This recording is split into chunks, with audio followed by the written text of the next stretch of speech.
कराग्रन्नगरबन्धं परब्रह्मणवाकृति सौन्दर्यसार सर्वस्वं वन्दे नन्दात्मजं प्रपन्नपारिजाताय स्तोत्रवेत्रैकपाणये ज्ञानमुद्राय कृष्णाय गीतामृतये नमः।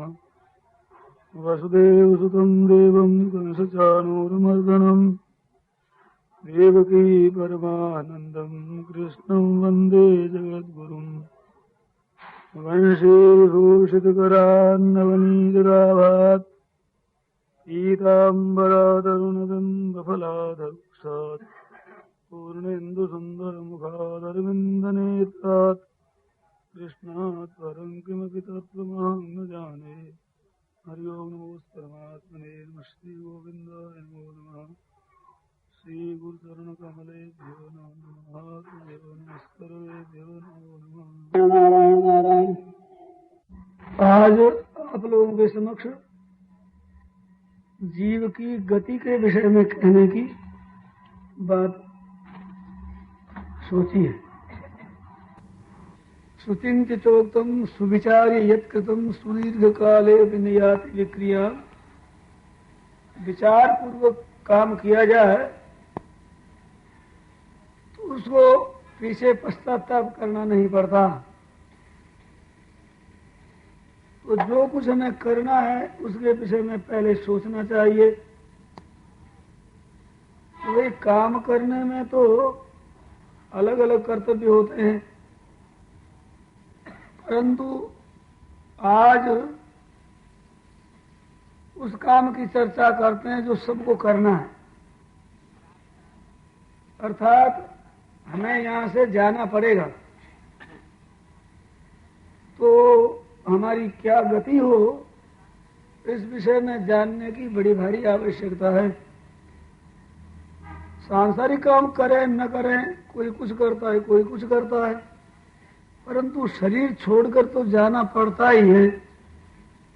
उस विषय में कुछ आप लोगों की सेवा में आज कहूं, ऐसा आदेश हुआ है।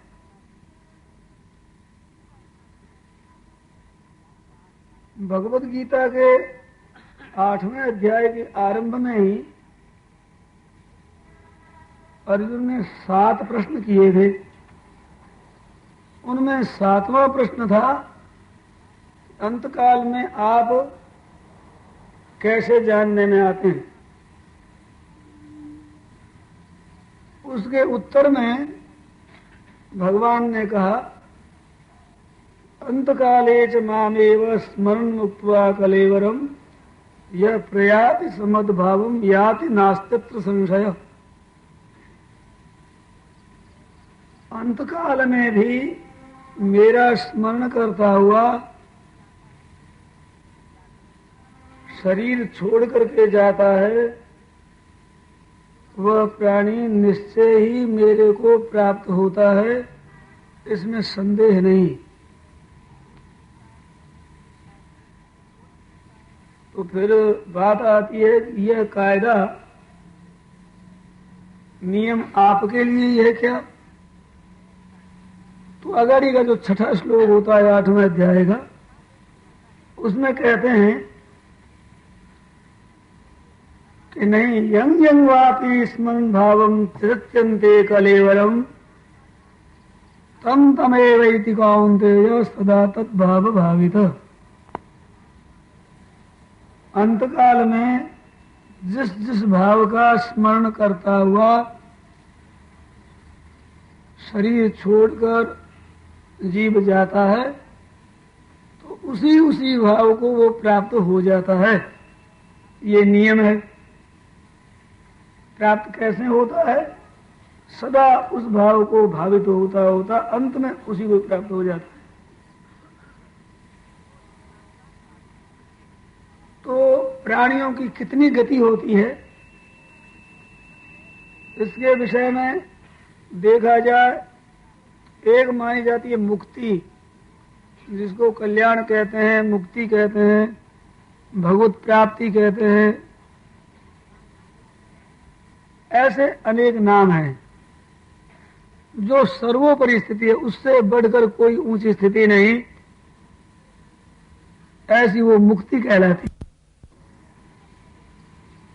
उसके अनेक भेद माने, उनमें दो मुख्य है विभाग, एक जीवन मुक्ति और एक विदेह मुक्ति।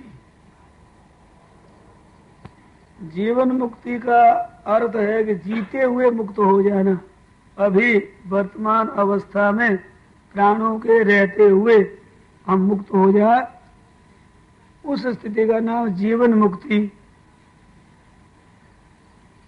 और विदेह मुक्ति वो कहलाती है जो मरने के बाद हुआ करती है। उस मुक्ति को विदेह मुक्ति कहते हैं, जो तत्व ज्ञान होकर परमात्मा को प्राप्त हो जाता है। अब दूसरी चीज से मुक्ति मानी गई है जिसमें गति होती है। उस मुक्ति के कहीं 4 और कहीं 5 भेद बताए हैं। वो सगुण परक भक्तों की मुक्ति मानी गई है। भगवान को निर्गुण भी मानते हैं और सगुण भी मानते हैं। तो निर्गुण तत्व को मानने वालों की ये जीवन मुक्ति और विदेह मुक्ति बताई। सगुण साकार भगवान की उपासना करने वाले वे भगवान के धाम में जाते हैं। उनकी मुक्ति सालोक्य, सामीप्य, सारूप्य और सायुज्य, ऐसे 4 तरह की मानी गई। भगवान के परम धाम में जाकर के रहना ये सालोक्य मुक्ति है। भगवान के समीप में जाकर के रहना ये सामीप्य मुक्ति है। और भगवान के समान ही शंख चक्र गदा पद्म आदि धारण कर वैसे ही रूप से साथ में रहना वो सारूप्य मुक्ति है। और परमात्मा में ही अपने को मिला देना उसको सायुज्य मुक्ति कहते हैं। इन मुक्तियों में से जीव जिसको चाहता है उसको वही मुक्ति मिलती है।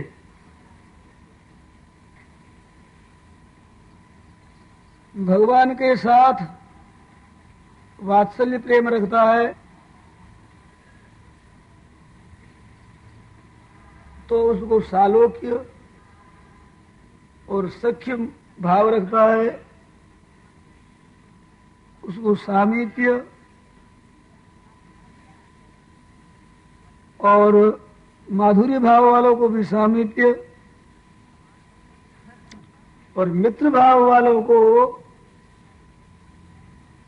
सारूप्य मुक्ति मिलती है। और ज्ञान मिश्रित भक्ति होती है उनको सायुज्य मुक्ति मिलती है। ऐसे परमात्मा की प्राप्ति के ये भेद बताए।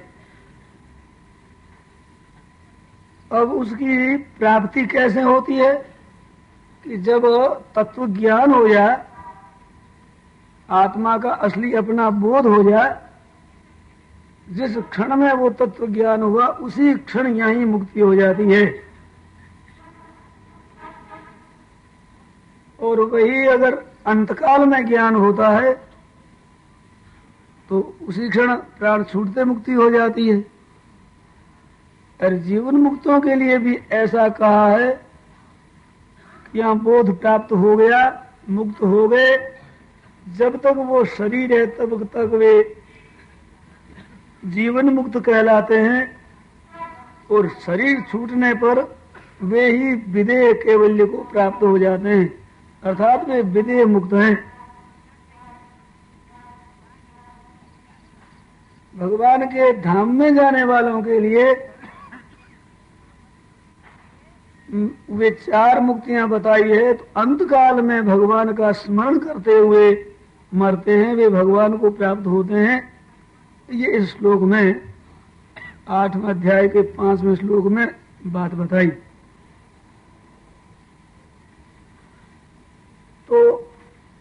ये मुक्ति का विषय अभी इतना ही कह करके छोड़ देता हूं, फिर वक्त आने पर दोबारा अगर काम पड़ा तो कहूंगा।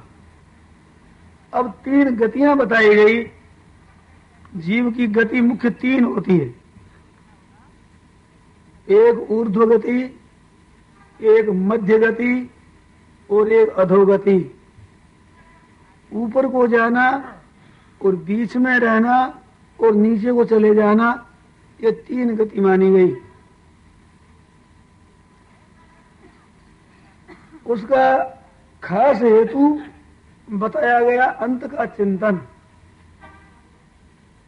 प्राण छोड़ते समय जैसा जैसा चिंतन करते हैं उसी उसी के अनुसार हमारी गति होती है। और जहां हम जा करके रहते हैं उन जन्मों में हमारे इस जन्म में किए हुए कर्मों का फल भोग होता है। जैसे हम मनुष्य बने तो इससे पहले मरते समय मनुष्य की यादगिरी से मनुष्य बन गए और पहले मानव जन्म में किए हुए कर्मों के फल के अनुसार, उन कर्मों के अनुसार फल रूप से हमें सुख और दुख मिलता है। फल भोग में कर्म मुख्य और अगाड़ी पुनर्जन्म में अंतिम चिंतन मुख्य है। अंतिम चिंतन में कारण कर्म होते हैं। गुण और कर्म दोनों ही माने। गुण का अर्थ है चित्त के भाव, शांत भाव है, क्रूर भाव है, जड़ता है, ऐसे अंतःकरण के भाव और अंतिम चिंतन, उसके अनुसार अगाड़ी पुनर्जन्म होता है। इस वास्ते 14वें अध्याय के 18वें श्लोक में भगवान ने कहा, ऊर्ध्वं गच्छन्ति सत्वस्था मध्ये तिष्ठन्ति राजसा जघन्य गुण वृत्तिस्था अधो गच्छन्ति तामसा। सत्वगुण में, सत्वगुण में स्थित रहने वाले ऊर्ध्व लोकों को जाते हैं, रजोगुण में स्थित रहने वाले मध्य लोकों में जाते हैं और निंदनीय गुण तामस है, उस तमोगुण में स्थित रहने वाले अधोगति को जाते हैं। उनमें ऊर्ध्व गति में जाने वालों के 2 भेद हैं। एक ऊपर के लोगों को जाकर परमात्मा को प्राप्त हो जाते हैं, पीछे लौट करके नहीं आते, और दूसरे ऊपर लोग स्वर्ग आदि सुख भोग भूमि है, वहां जाकर अपने पुण्यों के अनुसार सुख भोग कर पुण्य क्षीण होने पर वहां से पीछे लौट करके मृत्यु लोक में आ जाते हैं। ऐसे ही अधोगति के भी 2 भेद माने हैं। एक 84 लक्ष योनि, सांप, बिच्छू, शूकर, कुकर आदि की योनियों में जाना, ये भी अधोगति है। और दूसरा नरक, बड़ा भारी यातना में कष्ट का स्थान है, वहां चले जाना, ये दूसरी अधोगति है। और मध्य गति, मर करके मनुष्य से पीछा मनुष्य बन जाना, ये मध्य गति है। ऐसे 5 गतियां हो गई। ऊपर को जाकर भगवान को प्राप्त हो जाना, पीछे न आना, और ऊपर जाकर सुख भोगों को भोग कर पीछे आना, और नीचे पशु पक्षी आदि योनियों में, वृक्ष दूब आदि योनियों में चले जाना, और फिर बार बार जन्म लेना, और नरकों में जाना, और नरकों के कष्ट पा करके फिर अनेक जन्मों में जाना, और मरकर पीछा मनुष्य जन्म जाना, ये 5 गति। अब विचार ये करना है कि मनुष्य का पुनर्जन्म कैसे होता है, किस तरीके से होता है। अब इस पर थोड़ा सा विस्तार से विवेचन किया जाता है। जैसे हम अपना चित्र उतरवाते हैं, फोटो खिंचाते हैं,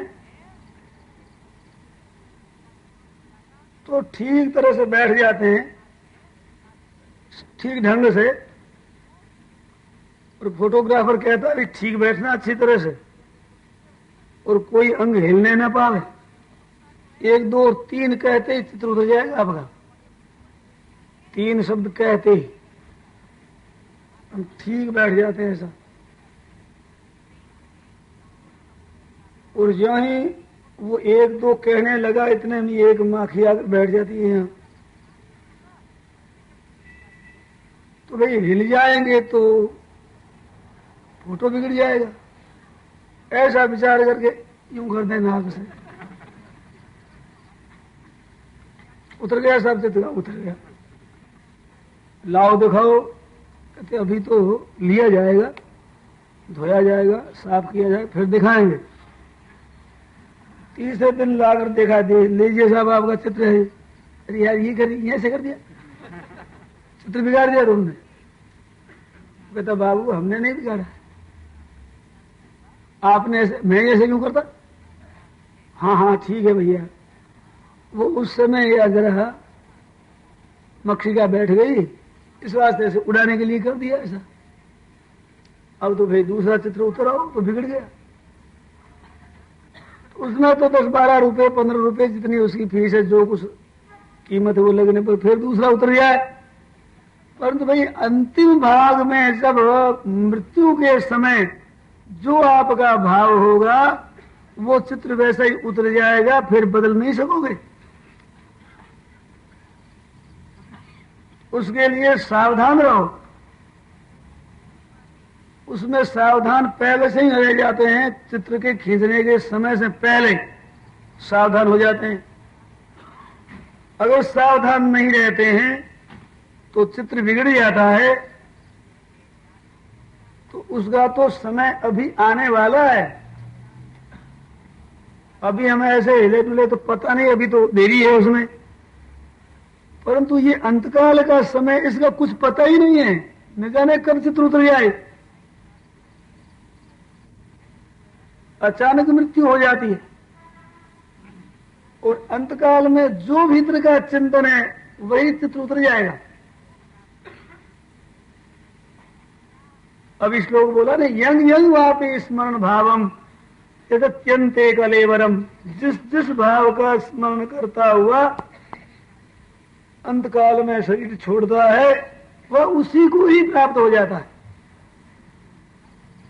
इस वास्ते ये 6वां श्लोक है, उसके आगे लिखते तस्मात् सर्वेषु कालेषु माम अनुस्मर। सब समय में तू मेरा स्मरण कर। तो फिर कोई जोखिम नहीं रही। जीवन बीमा हो जाता है ना, तो फिर वो निश्चिंत रहता है।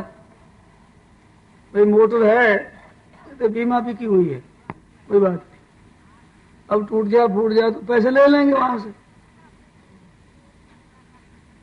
तो इस तरह से इस मानव जीवन का बीमा क्या है कि जैसे कल परसों बताया कि प्रभु के साथ में एकता, मैं भगवान का भगवान मेरे, ऐसी घनिष्ठता प्रभु के साथ में अपनापन की हो जाए। और इसके बाद हर समय भगवान का चिंतन होता रहे, उसे बीमा हो गया। भगवान के हम हो चुके, ये तो रुपये जमा कर दिए, और ये रोजाना का जो कुछ देने का है ना वो दे रहे हैं। हरदम भगवान का चिंतन। तो अंतकाल में जैसा चिंतन होता है वैसी गति होती है। और अंतकाल का पता नहीं कि कब आ जाए, तो सब समय में ही हमारा स्मरण है, भगवान का चिंतन है, तो कभी आ जाए हर्ज गया है।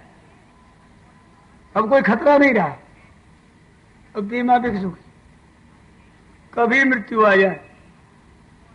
इस वास्ते भगवान कहते हैं कि सर्वेषु कालेषु माम अनुस्मर। सब समय में मेरा स्मरण कर। तो भगवान का स्मरण करते रहें।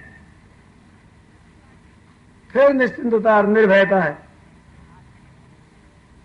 अब ये बात आती है, भगवान का स्मरण करते हुए हम भगवान को प्राप्त होते हैं, तो हम पशु पक्षी आदि की योनियों में कैसे जाते हैं? तो भाई उसमें भी अंतकाल का स्मरण कारण है। जो याद आ जाएगा उसी में हमें जाना पड़ेगा। जैसे हैं कई लोग कई चीजों को रखते हैं, पक्षियों को रखते हैं, कोई बंदर को रखते हैं, कोई कुत्ते को रखते हैं, बड़ा स्नेह से पालते हैं, पास में रखते हैं, और मृत्यु समय में वो याद आ जाएगा कुत्ता, तो फिर मर करके बनना पड़ेगा कुत्ता। कहते वो कैसे बनता है? अभी बताया ना, जिस क्षण पिंड प्राण का वियोग होता है, इस शरीर से जब प्राण निकलते हैं तो उस समय सब अंगों से प्राण संकुचित होते हैं। प्राण जो हमारी ये वायु चलती है, इस प्राण के साथ 5 ज्ञानेन्द्रिय, 5 कर्मेंद्रिय और मन और बुद्धि, ये 12 इसके साथ रहते हैं।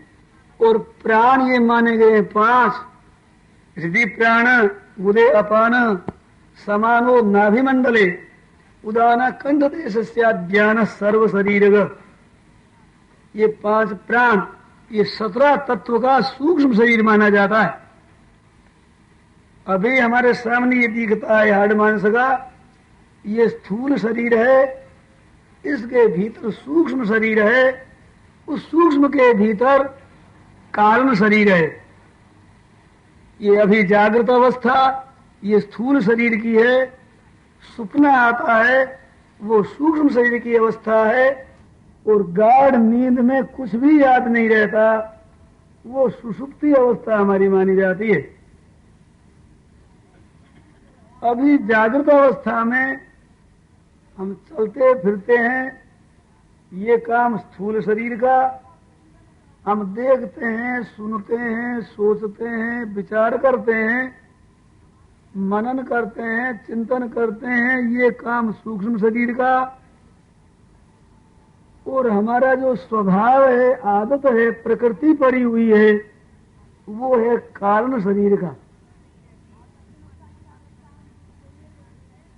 स्थूल शरीर में क्रिया मुख्य है, सूक्ष्म शरीर में चिंतन मुख्य है, कारण शरीर में स्थिरता मुख्य है।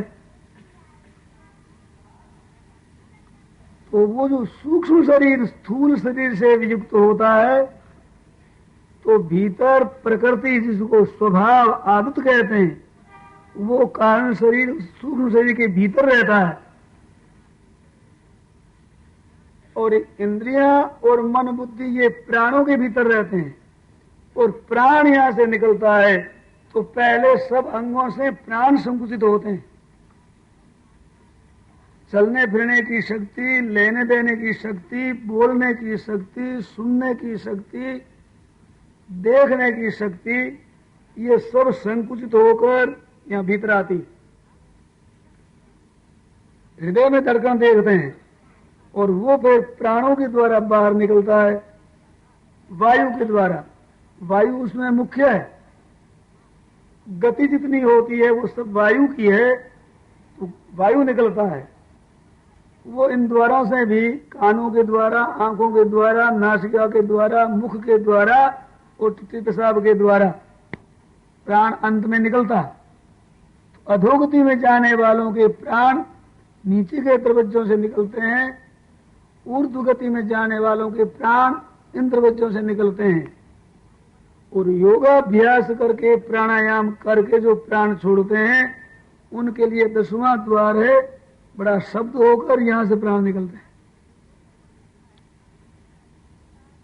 तो प्राण निकलने पर दूसरे शरीर की प्राप्ति कैसे होती है? तो जैसे आपको बताया, कोई एक आदमी है और मर रहा है, कुत्ते में उसका रहा स्नेह, पास में वो रहा, अंत काल में वृत्ति उधर चली गई। तो ज्यों ही वृत्ति उधर गई और इधर से प्राण छूटे तो मन में कुत्ते की आकृति पकड़ी गई। जैसे कैमरे के प्लेट में सामने वाली आकृति पकड़ी जाती है, इस तरह से भीतर के मन में प्राण छूटते समय जो संकल्प आया वही आकृति पकड़ी गई और वो प्राणों के साथ में होकर बाहर निकली। अब वो शक्ति घूमती है तो किसमें पकड़ी जाएगी? तो भाई जिसके साथ संस्कार बने हुए हैं और वो जैसी मन की आकृति है और वैसी आकृति सामने आती है, उस कुत्ते में पकड़ी जाएगी। कुत्ते के वायु में श्वासों के द्वारा अथवा अन्न के द्वारा, खाद्य पदार्थ के द्वारा अथवा जल के द्वारा वो कुत्ते में प्रवेश होता है और फिर वहां से कुतिया में जाता है और वहां गर्भ बन करके और परिपक्व होकर के जन्म लेता है। वो चित्र उतरा गया उसी समय उतरा कि जिस क्षण प्राण छूटे। परंतु आप कहते हैं कि हमारा चित्र हो, इंग्लार्ज करवाना है बढ़िया उसका, तो फिर उसका रंग भर करके ठीक बनाकर आपको देते हैं, लीजिए साहब। ऐसे ही अंतकाल के चिंतन के अनुसार वो गर्भ में जाता है, वहां वो रंग भरे जाते हैं। रंग भरकर समय परिपक्व पूरा होने पर अब निकल आता है चूं चूं करते। ये देखिए साहब, ये आपका फोटो तैयार है। वैसे जन्म हो जाता है। अब कहते हैं वो कुत्ते में क्यों पकड़ा गया? तो ये रेडियो के द्वारा जो शब्द है ये फेंका जाता है, तो वो रेडियो में पकड़ा जाता है मशीन में। अब शब्द लखनऊ से फेंका गया कि दिल्ली से अथवा विदेशों से आया, तो जितने भी स्टेशन होते हैं उनमें शब्द की गति होती है। उसके वो मशीन में अंक रहते, 200, 400, 600, 800 ऐसे अंक रहते हैं। उसका तात्पर्य भाई अमुक स्टेशन से जो शब्द फेंका जाए वो इतनी गति से फेंका गया, 400 समझो, 400 गति से। वो शब्द होता है चलता बड़ी तेजी से, तो वो शब्द सब विश्व में चक्कर लगाता है। वो लगाते हुए सबके साथ स्पर्श करता है,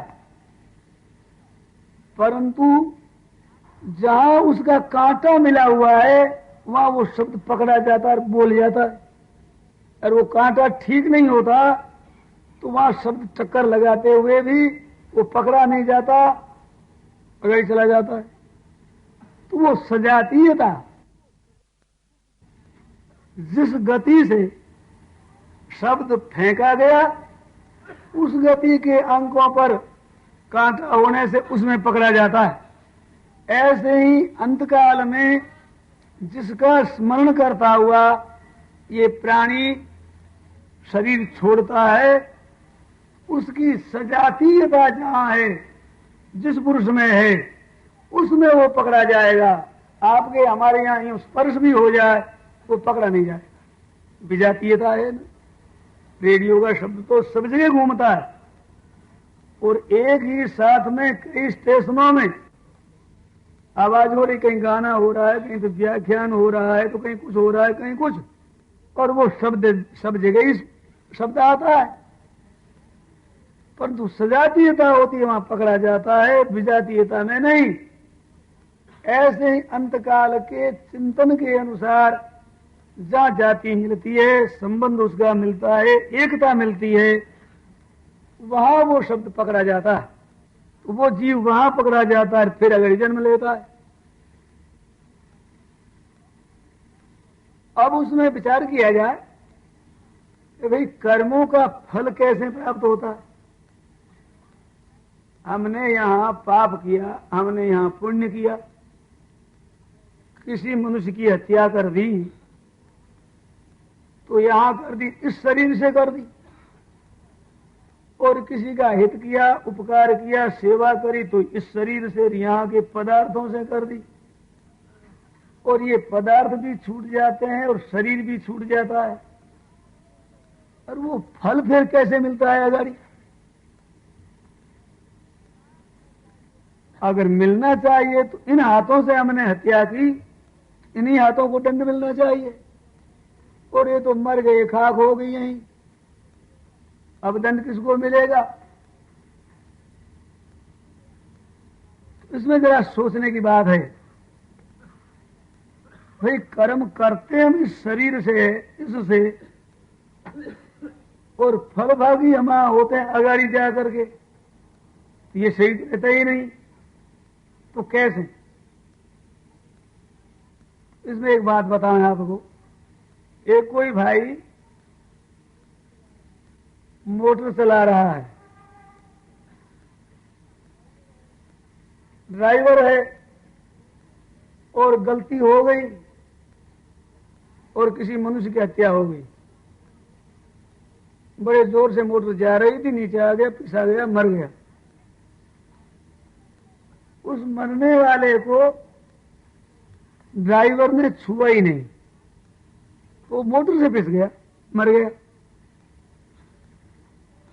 परंतु दंड होगा, वो दंड होगा, वो मोटर को नहीं छुएगा। दंड मोटर के संबंध से होगा, मोटर के नंबर लिए जाएंगे, कहाँ की है, कैसी है, मालिक कौन है, ड्राइवर कौन है, ये सब कुछ होगा।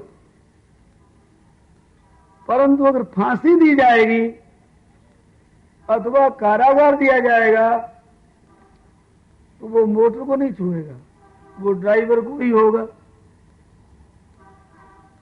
अब कहते हैं भाई ड्राइवर को हो, ये अगर कायदा है तो एक फुटपाथ पर ड्राइवर खड़ा था उस घटना के समय, तो क्या उसको होगा दंड?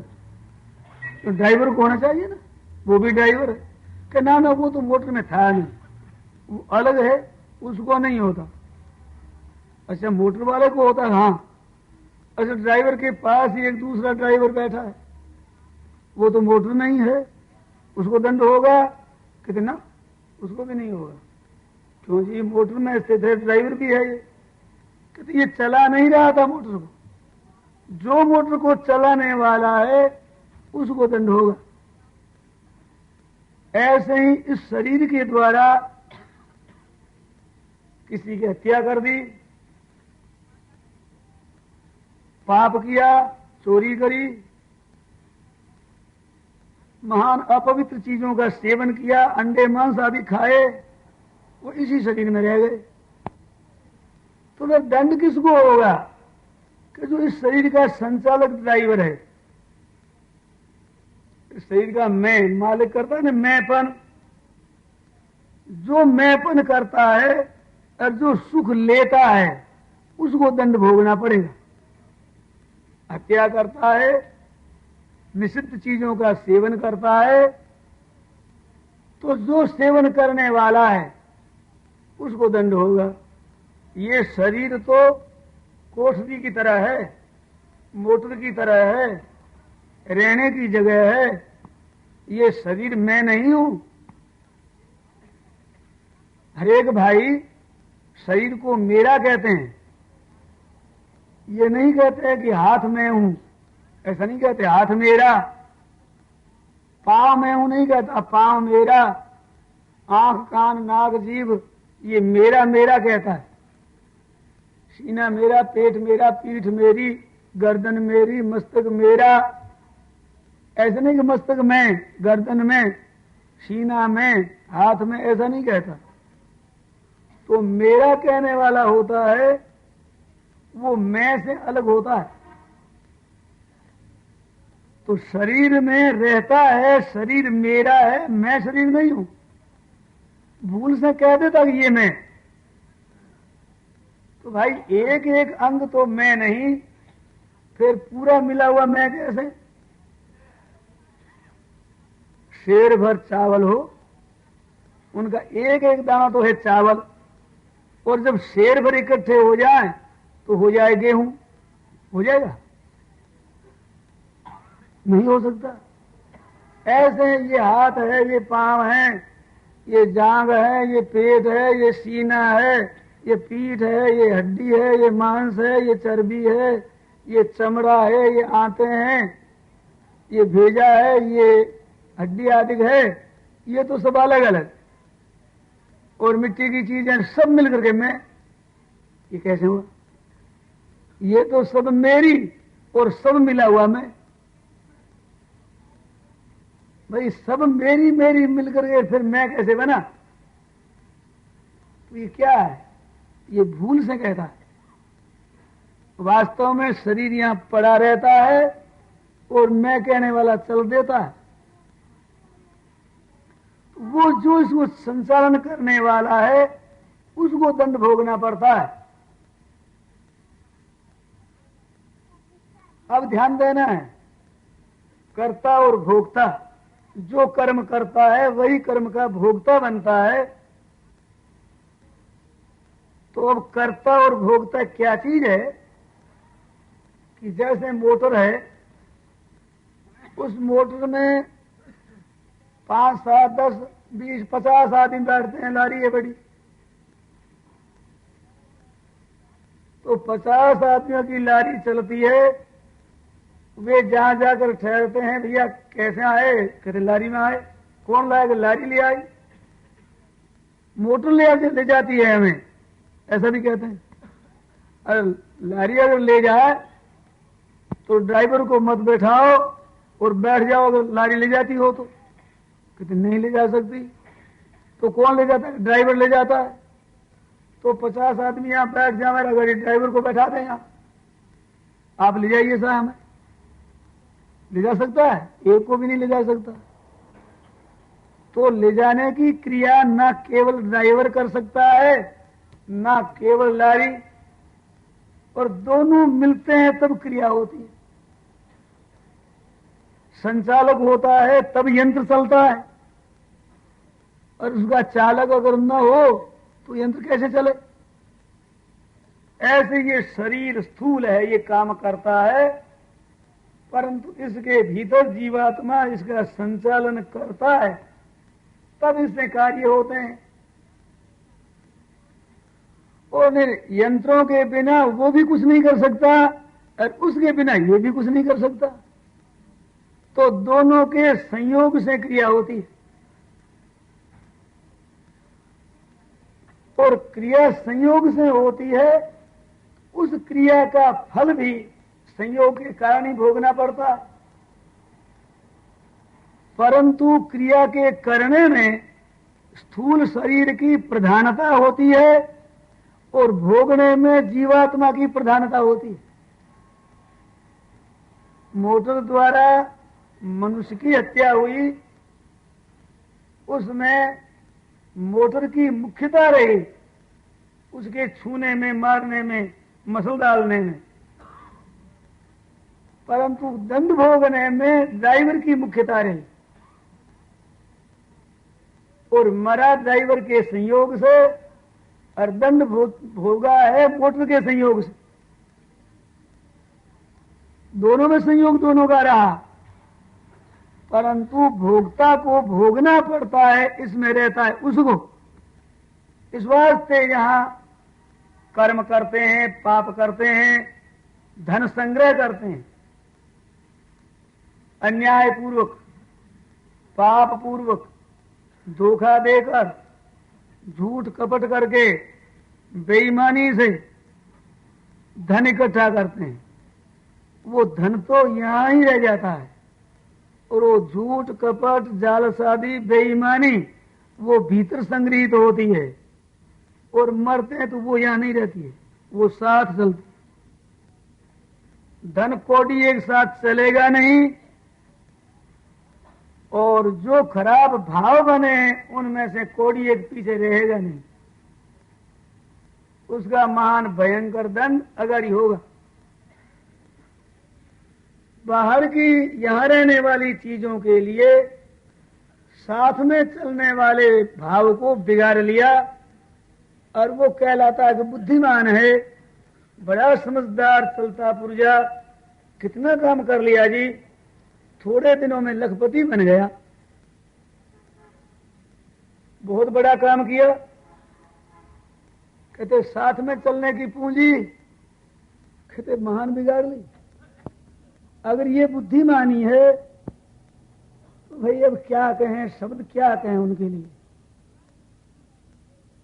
यही अगर बुद्धिमानी है तो मूर्खता किसका नाम धरें। सब चीजें यहां रहने वाली और यहां रहने वाली चीजों के लिए बिगाड़ ली साथ में चलने वाली चीजें। ऐसा अंधेर हमारे यहां भारतवर्ष में नहीं था। शिविदधीचि हरिचंद नरेशा सहे धर्म हित कोटि कलेशा। राजा शिवी ने अपने शरीर को काट करके दे दिया शरणागति की रक्षा के लिए। दधीचि ऋषि ने प्राण छोड़ दिए, हड्डियां दे दी। हरिश्चंद्र ने राज्य दे दिया, बाहर की सामग्री दे दी, परंतु भीतर के भावों का नाश नहीं होने दिया। सत्य की रक्षा की, धर्म की रक्षा की, सद्भावों को बिगड़ने नहीं दिया। तो भाई नष्ट होने वाली चीज ही गई यहां से, जो साथ में नहीं रहती थी। राज्य साथ में नहीं रहता, उसी को छोड़कर रत्न ले लिया, साथ में चलने वाली बढ़िया पूंजी संग्रहित कर ली। वे चतुर रहे, वे समझदार रहे। जो छूटने वाली चीज को ही छोड़ दिया, परंतु रहने वाली चीज का नाश नहीं होने दिया। हम परवाह नहीं करते हैं भीतर की चीजों के बिगड़ने की, परंतु बाहर का हमारा ये इज्जत आबरू पोजीशन कुछ भी कह दो, ये हमारी न बिगड़े, ये हमारी ठीक बनी रहे। भीतर से चाहे कितने ही काले रहें, हम नित्य कर्म की करें, भजन करें, साधु कहलावें, अच्छे कहलावें, समाज में लोग हमें अच्छा समझे। और हम कैसे हैं, ये कैसे, ये तो हमारा व्यक्तिगत जीवन है। समाज में अच्छा रहना चाहिए। भाई व्यक्ति अगर बिगड़ेगा तो समाज किसका नाम है, सुधरेगा क्या। हम ऊपर से अपने को अच्छा दिखावें, आप ऊपर से अच्छा दिखावें, तो समाज दिखावटी दिखावटी अच्छा बन रहा, समाज तो बिगड़ गया पूरा का पूरा। क्या सुधरा रहा। और भीतर से एक भी अगर सुधर गया तो भाई 2.5 अरब में से एक तो सुधरा। और भीतर का भाव में सुधार करो और बाहर के सुधार की बड़ी बड़ी बातें बनाई, व्याख्यान दिया, सुना दिया, लोगों ने कहा बहुत अच्छा, सर्टिफिकेट मिल गया। क्या हुआ। तुलसी सोई नर चतुर है, जो राम भजन लो लीन, पर धन पर मन हरण को वेश्या भी परवीन।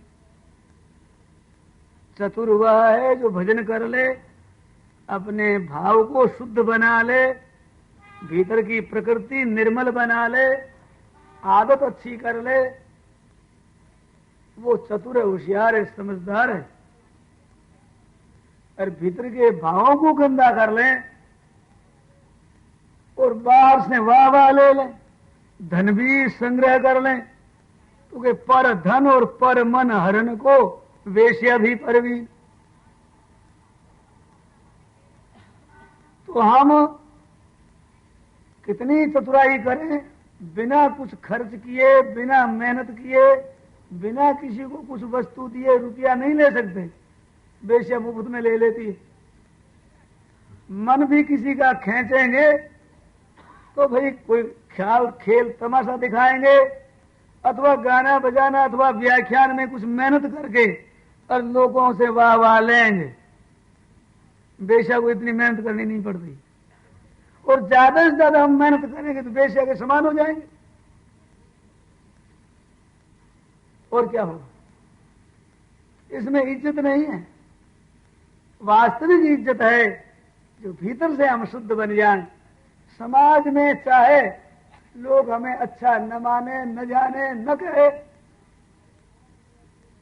परंतु हमारे भाव अगर अच्छे हैं तो चित्त में शांति, प्रसन्नता, आनंद, हर्षवलय रहेगा। और समाज अच्छा न कहे, ये समाज के हाथ की बात नहीं। सच्ची चीज होती है तो भैया छिपती नहीं है, वो प्रकट हो जाती है। संतों ने वाणी में कहा है, भजन करे पाताल में, प्रकट हो तो आकाश, दाबी दूबी नहीं दबे कस्तूरी की बास। कस्तूरी की सुगंधी को कोई सौगंध दिला दे कि सौगंध है तो मता ना बात, डिबिया खोलते ही फैल जाती। क्या मना करने से मानती है? ऐसे भाई अपने भाव होते हैं, थोड़ा दिन दबा सकते हैं, परंतु वे दुनिया में प्रकट हो जाते हैं। थोड़ी सूक्ष्म बुद्धि वाले इसको विशेष पहचान लेते हैं, विशेष समझ में आ जाती है बातें। तो भाइयों, गति अगर शुभ बनाना है, अगाड़ी अच्छी गति में जाना है, तो हमें अपना भाव शुद्ध बनाना होगा। हमारी आदत, हमारे स्वभाव, भाव अच्छे बन गए तो नीची गति में हम जा ही नहीं सकते। भैया जिसके दया है, क्षमा है, शांति है, प्रसन्नता है, ऐसे अगर बिच्छू बनाया जाए, सांप बनाया जाए तो वो काम ही नहीं कर सकेगा। वहां काम कैसे करेगा? आदत ही नहीं है। वो शांत सौम्य मूर्ति है। जो आदमी दूसरे को दुख देता है, बिना कारण कष्ट देता है, अपने स्वार्थ के लिए दूसरों का नुकसान कर देता है, ऐसे पुरुष ही अधोगति में जाते हैं। अपना चुपचाप रहना, अच्छा अपना समाज में दिखाना, और मौका पड़े तो आंख बचा करके लूट लेना, ऐसा स्वभाव बना लेता है। वो भाई बिडाल बनता है, बिल्ली बनता है बिल्ली।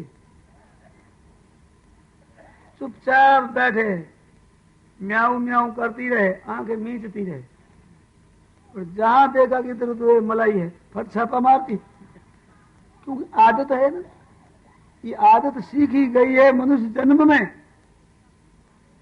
स्वभाव बदला है उसने मानव जन्म में, और भगवान ने चोरी बदल दी।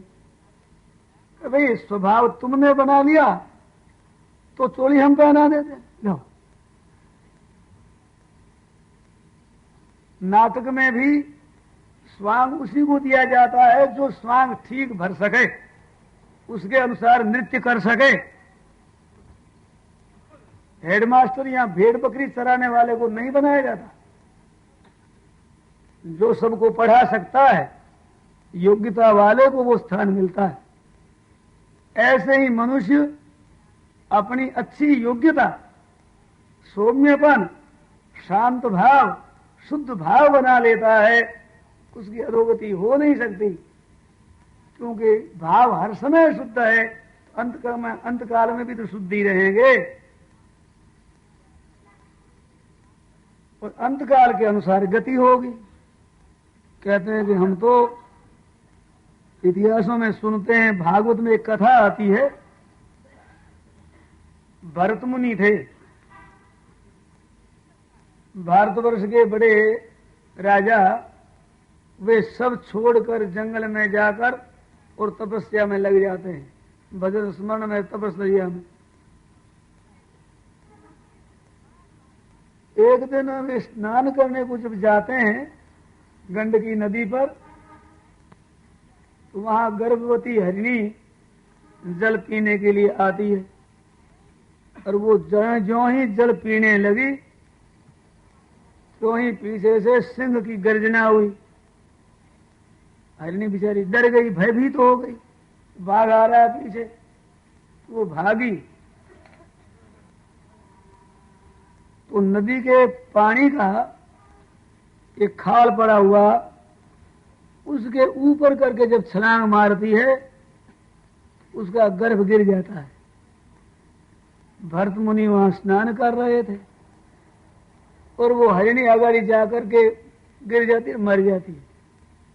देखा कि बच्चा बिना माता का हो गया, अब इसकी रक्षा कौन करे। दया आ गई,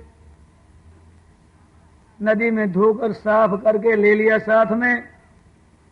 उस जल कुछ चीज पानी में मिलाकर घोट कर देते देते उसको घास खाना सिखा दिया और अपने पास रखा। हरदम उसका पालन करने लगे। उसमें मोह हो गया, जैसे माँ बाप का अपने बच्चे में होता है वैसा ही। अब वो भजन करते हैं, वो पास में खेलता है, खुजाल करता है, आनंद आता है, खुशी होती है, फुदकता है, देख देख बड़े प्रसन्न होते हैं। कई महीने हो गए, बड़ा हो गया, सींग मारता है, कूदता है, बाबा जी खुश हो रहे हैं। एक दिन बहुत से हरिण आते हैं, उनको देखकर भाग गया, उनमें मिल गया। अब वो उसके लिए व्याकुल हो गए, दिन भर घूमते रहे, मेरा हरिण कहाँ गया, हरिण कहाँ गया। रात्रि होती है, चंद्रोदय होता है, चंद्रमा को कहते हैं तुम ससलांछन है, मृगांक तेरा नाम है, मालूम होता है तू मेरे मृग को ले गया। अब न जानने न रहने न होने वाली बातें कहने लगे, बड़े व्याकुल हो गए।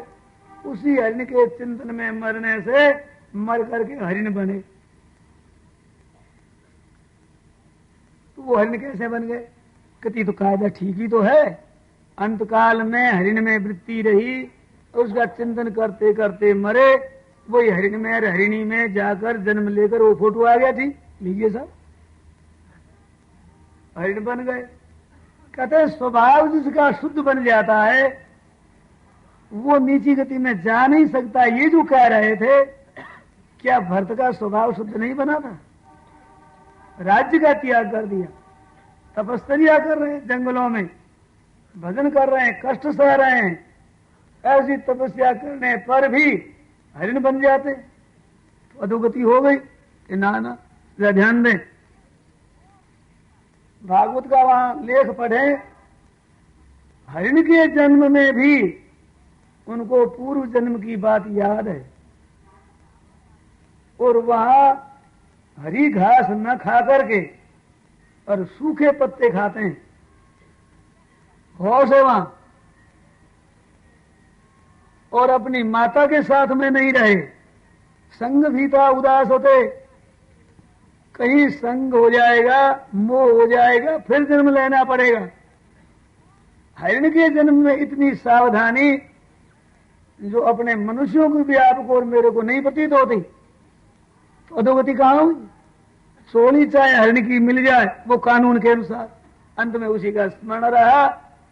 परंतु अपनी की हुई तपस्या के प्रभाव से वहां भी पूरा ज्ञान है, और वहां से मर करके फिर जन्मते हैं ब्राह्मण के घर। जो भरत होते हैं उसका नाम जड़ भरत होता है। रघुगण को ज्ञान दिया है, बहुत से भाई जानते ही होंगे, भागवत की प्रसिद्ध कथा है।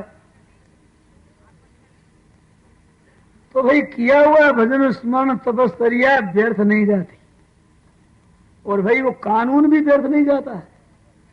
इतने बड़े त्यागी तपस्वी रहे, परंतु अंतकाल में हरिण का स्मरण है तो हरिण तो बनना ही पड़ा। तो हमें कर्म करते हुए भी सावधान रहना है और चिंतन भी प्रभु का करते रहना है।